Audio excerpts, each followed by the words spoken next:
ప్రభువైన యేసుక్రీస్తు శ్రేష్టమైన నామంలో క్రీస్తునందు కుటుంబ సభ్యులకు స్నేహితులకు ప్రభు నామమున శుభములను తెలియజేస్తూ ఒక ప్రార్థన అవసరత కొరకై ఈ విధంగా మీ ముందుకు రావడం జరిగింది. రేపటి దినమున అనగా 30వ తారీఖు ఏప్రిల్ నెల 2025 సుప్రీంకోర్టులో ఒక వాద ప్రతివాదనలు జరగబోతున్నాయి. యాంటీ కన్వర్షన్ బిల్ గురించి రేపటి దినమున ఆర్గ్యుమెంట్స్ జరగబోతున్నాయి కనుక ఈ యొక్క కేసు సుమారుగా 31 జనవరి 2022 సంవత్సరంలో దాఖలు చేయడం జరిగింది. ప్రాముఖ్యంగా చాలామంది ఈ యొక్క బిల్లును రద్దు చేయాలని, ఈ బిల్లును ఆపివేయాలని, ఈ బిల్లుకు వ్యతిరేకంగా ఎంతోమంది పిల్ వేయడం జరిగింది. అందులో ప్రవీణ్ పగడాలన్న కూడా ఉన్నారు. యాంటీ కన్వర్షన్ బిల్, మత మార్పిడి నిరోధక చట్టం పై వేసిన కేసు యొక్క case number 63 dairy number 3197/2022 item number 10 from 10.1 to 10.11 అంటే 10.1, 10.2, 10.3 అలాగా 10.11 వరకు ఈ కేసుకు సంబంధించిన వాద ప్రతివాదనల గురించి అక్కడ చర్చించబోతున్నారు. అయితే ఈ కేసు యొక్క హియరింగ్ రేపటి రోజున అనగా ఏప్రిల్ 30వ తారీఖు 2025 సంవత్సరంన రేపటి దినమున సుప్రీంకోర్టులో మన తరపు లాయర్ వాళ్ళు వాదించబోతున్నారు కనుక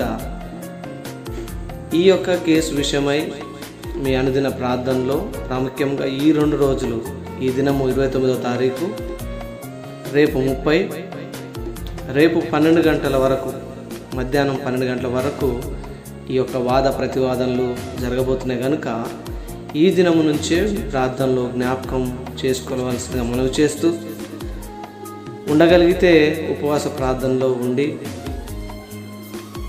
ఆ వాదిస్తున్న లాయర్లకు, వింటున్న జడ్జిలకు, మెజిస్ట్రేట్ వాళ్ళకు మంచి మనస్సు దేవుడు దయచేయాలని, జ్ఞానమును దేవుడు దయచేయాలని, అర్థం చేసుకోగలిగిన స్థితిని దయచేయాలని మనమందరం ప్రార్థనలో జ్ఞాపకం చేసుకుందాం.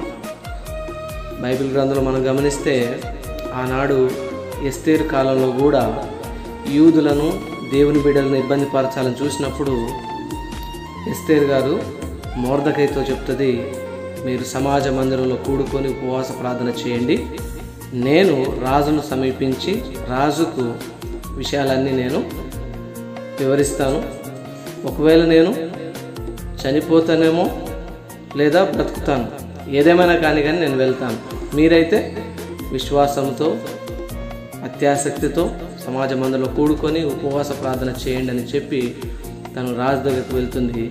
మొర్దెకై వెళ్ళి తన ప్రజలకు చెప్పి ఉపవాస ప్రార్థనలో అందరూ ఉంటారు.